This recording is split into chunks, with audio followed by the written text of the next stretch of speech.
And welcome to Central Georgia Focus. I'm your host today, Fredrick Price. Oh, what fun it is to ride on the one line. There it is, that familiar sound that let us all know we're approaching the holiday season. Today on Central Georgia Focus, we talk about the Salvation Army, its Christmas Red Kettle bell ringing campaign, Angel Tree, and all the many things the Salvation Army does to help the community needing food and shelter. Our guests today are the Salvation Army of Greater Macon Corps Administrator Sergeant Austin Sturdivant and his wife, Sergeant Sarah Sturdivant. Thank you so much for being here. Thank you for having us. Now, before we get on to the Red Kettle Campaign, kind of tell me a little bit about the mission of the Salvation Army. So our ministry, we say, is based on the love of God, and then our mission is to preach the gospel and to meet human need without discrimination. That's the biggest thing there, is to meet human need without discrimination. We try to do everything we can to meet everyone's needs. And you talk about your ministry too. It kind of brought you two together. Kind of tell us how you all got to Georgia and with this Salvation Army here in this area. So I was living in Cartersville, Georgia, running the Salvation Army there. My wife was living in Tampa, and it's funny because we met at the Salvation Army summer camp as kids, and we started talking, we started dating, and then the Salvation Army was like, hey, would you guys like to come back? And so we sort of met in the middle here in Macon, took over the Salvation Army, all that good stuff. That's such a really cool story. I love to hear that. So we're obviously talking about the Red Kettle Campaign today. Really, why is it so significant during the holiday season? Because you see so many people that want to sign up and they want to volunteer. They want to ring those bells, but certainly there is a reason as to why you're ringing those bells. Well, I guess we would consider it the reason for the season. When you get to ring the bell, it helps people have an opportunity to volunteer and really see the giving side of the community. Mm-hmm. All year long, you're looking at how people can be so separated against each other, but at Christmas time, everybody seems to really come together. You get to see that giving spirit. That's why it's really important that here at Christmas time we get to be able to see everybody come together and work hard. And so how long has this campaign been going on, and really what impact does it have for the community? So it's been going on for a long time here in Macon. The Macon Salvation Army has been here since 1899. And so every year at Christmas when we do this, it brings back all the memories of people, even from long ago, being able to see how it impacts their family here at Christmas time. There are a lot of objectives and goals with this, but really, what are those goals and objectives? I mean, what community or people in the community is this really reaching or helping? You go ahead. Don't be shy. It's okay. Well, we're trying to reach all of those who are less fortunate in our community, who are underprivileged, and to be able to do that through the Red Kettle Campaign is a huge help in this community. And why is it so important to reach those people who are in need, especially during this time of year? Well, because the Christmas season can be intimidating for some people who are maybe don't have the finances to be able to provide for their children, to provide for their families, and so when we can come in and alleviate some of that financial burden, it's a wonderful ministry that we have. And I bet when you are able to help those families, I can only imagine the expression that's on their face or some of the stories that you hear. Can you maybe share some of those heartwarming stories? I'm sure people just expressing, a lot of gratitude and just appreciation for what you all do for them. Yes. Well, there was a year that we did this that a mother came in, and she had just found herself in a very less fortunate situation. Her husband had just left her and her two boys, and she was kind of scrambling because she no longer had any kind of income, any kind of finances or anything, because he did all the work.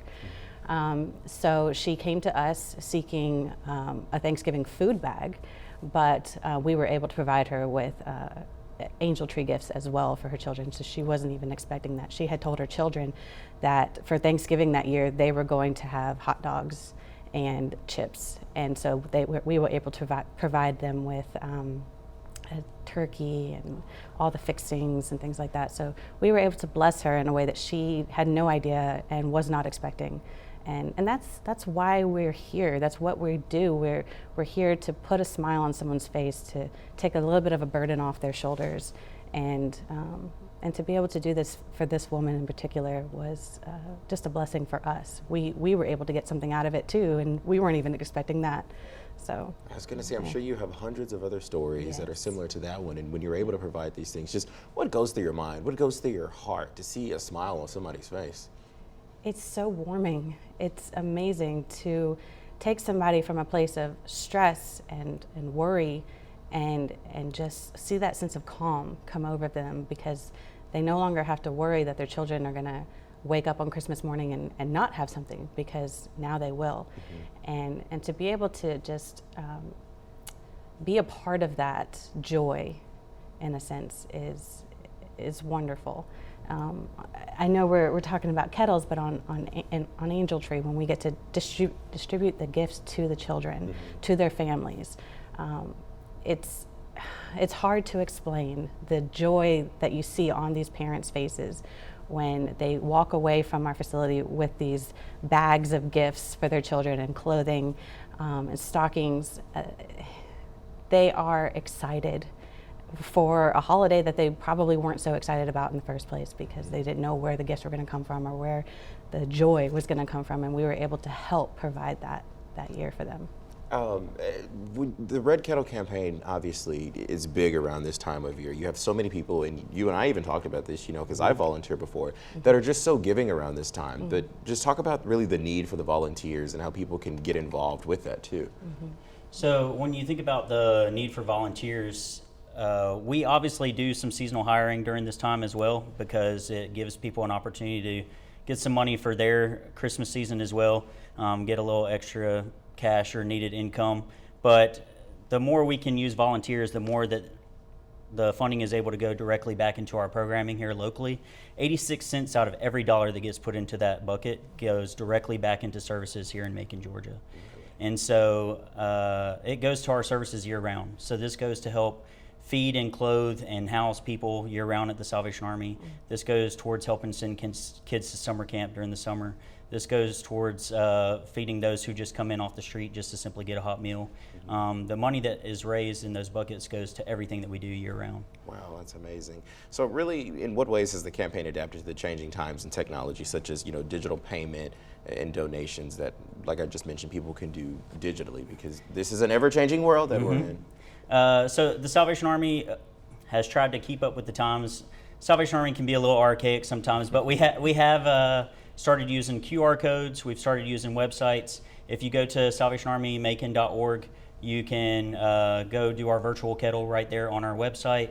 And then each and every one of our signs at our locations will have a big QR code that you can come up and pay digitally as well if you don't keep cash and that sort of thing. Could you talk to me about how these businesses really partner with you all, and I guess what benefits they're getting from the partnership too? Oh yes. So when organizations allow us to come and ring the bell in front of their location, they become synonymous with the giving spirit of the Salvation Army. And so it gives us a place to have an impact with the community, bringing in the funds at their store.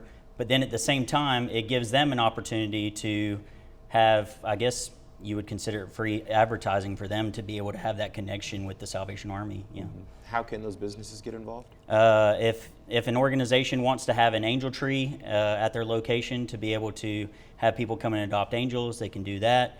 They can have a QR code window cling put on the front of their business where people can come and give digitally, and also just allowing us to have one of our kettle stands out in front of their store. Well, thank you, Sergeant Sertivan. We're going to take a break right now, and when we return, we'll talk about the traditional angel tree and how you can help families this year.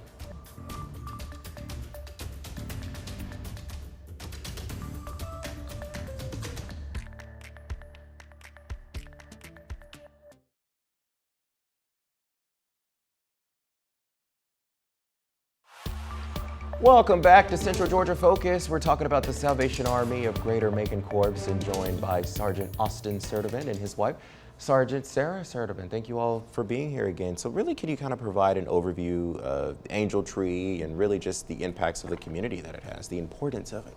Yes, of course. So the Angel Tree program was established in 1979 by two Salvation Army officers who saw a need in their community and started providing gifts to children, and it kicked off and really took off and became adopted by the Salvation Army nationally and even internationally in some of our other countries that we are serving in. And the importance of the Angel Tree program is we get to provide hope, we get to provide joy for children all around our communities.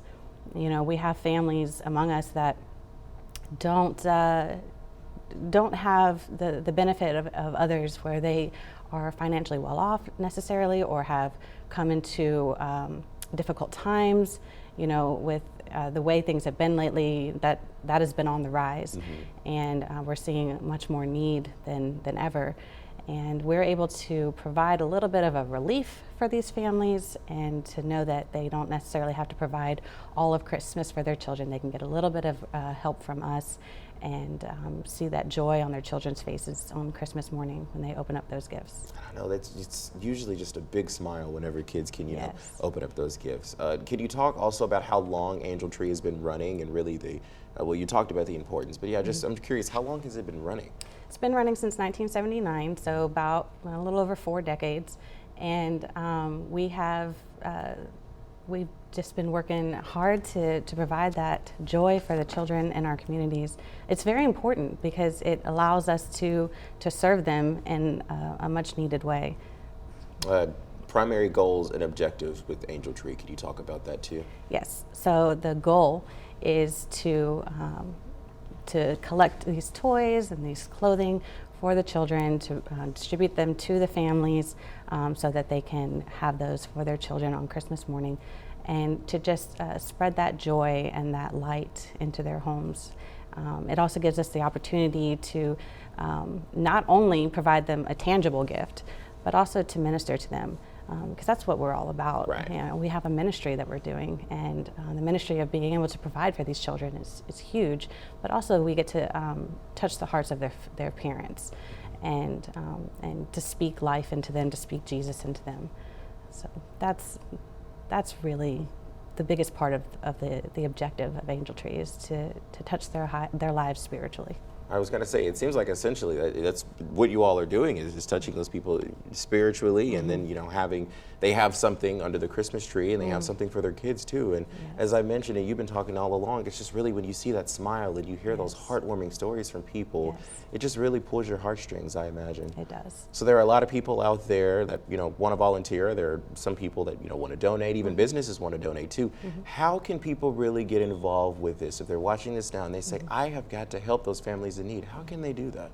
Well, one way they can do that is to go to SalvationArmyMacon.org, and they can adopt angels online. We've been able to come along with the times here, so that they can go online now to adopt angels. We also have physical adoption sites at the shops at River Crossing, where they can come and they can look at physical Angel Tree tags hanging on a tree and pick which one they want.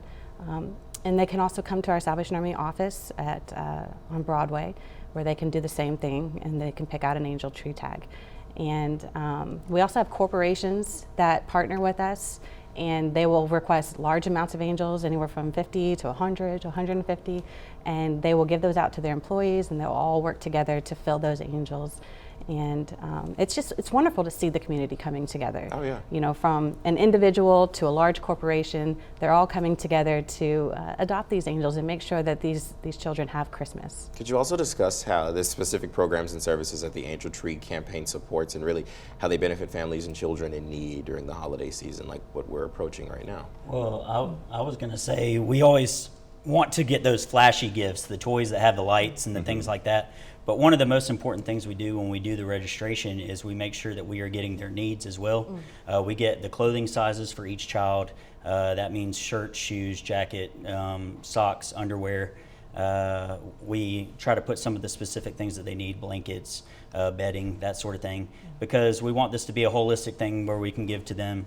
Of course, everybody likes to go and get the game systems or electronics or things like that, but a lot of our families, when they're coming to us, they may be living in extended stay hotels where they have limited resources, things like that. And so to provide the things that they need as well as the things that the children want is a really big thing. How do you make sure that those gifts get to the intended recipient, and how do you also protect the identity and really the dignity of those families too? Well, there's a lot of logistics involved in the Angel Tree program. We keep everything very discreet and private. We don't ask for certain information from the families, but we keep it all in our system. And come distribution day, we have it all organized by family number, and that way everything stays exactly where it needs to be. And they come in with their appointment card, which has their family number on it. Everything lines up, checks out, and we get those gifts off to the families. Why is it so important to maintain that privacy there? Because obviously, you want to give to these people, but like we mentioned, we want to protect their dignity, we want to protect their privacy. Well, you said it right there. We want to protect their dignity. Just because they're coming into our facility and seeking help doesn't mean they want people to know that they're coming into our facility and seeking help. So we want to protect that dignity, we want to protect that pride, and just let them know that we are here to help them. But that's it. We want to help them, we want to serve them, we want to love on them, and we don't want them to feel any negative connotation with having to come and ask for help. We encourage the parents when they come not to bring their children, because we want them to be able to have that moment on Christmas morning where they're giving the stuff to the child. That helps them to have some dignity even within their own family. We only put the first names of the children on the Angel Tree. Nobody's last name is on there. That also helps as well. Good. And the deadline to have all of this, people that are wanting to get involved in this, what is the deadline? So anybody that adopts an angel, we ask that they bring the gifts back by December 13th. Okay. Well, thank you so much. We're going to take another break right now. We're talking with the Salvation Army and talking about the Angel Tree campaign and what makes it so successful. We're back after this.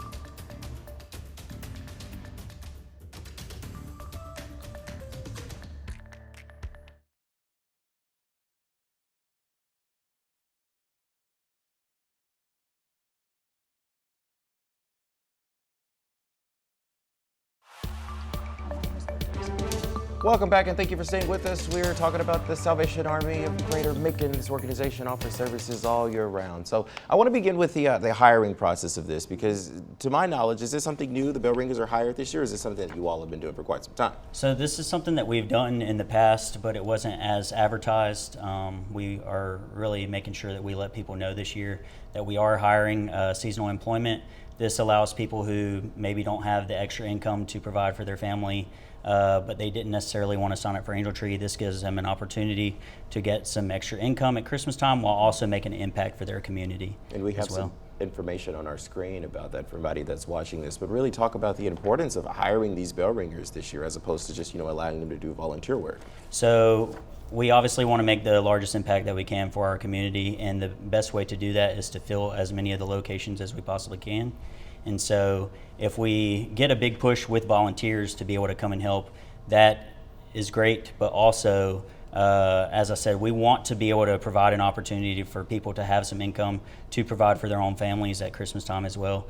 And so we believe hiring some seasonal employees is paramount for this community as well. I remember when I was a reporter at another station, I did a story with a gentleman that was hired that season with the Salvation Army, and he just talked about how grateful he was to really have a check to buy something as simple as an ID or a cell phone. And I imagine you all hear those stories all the time of those people that are so grateful.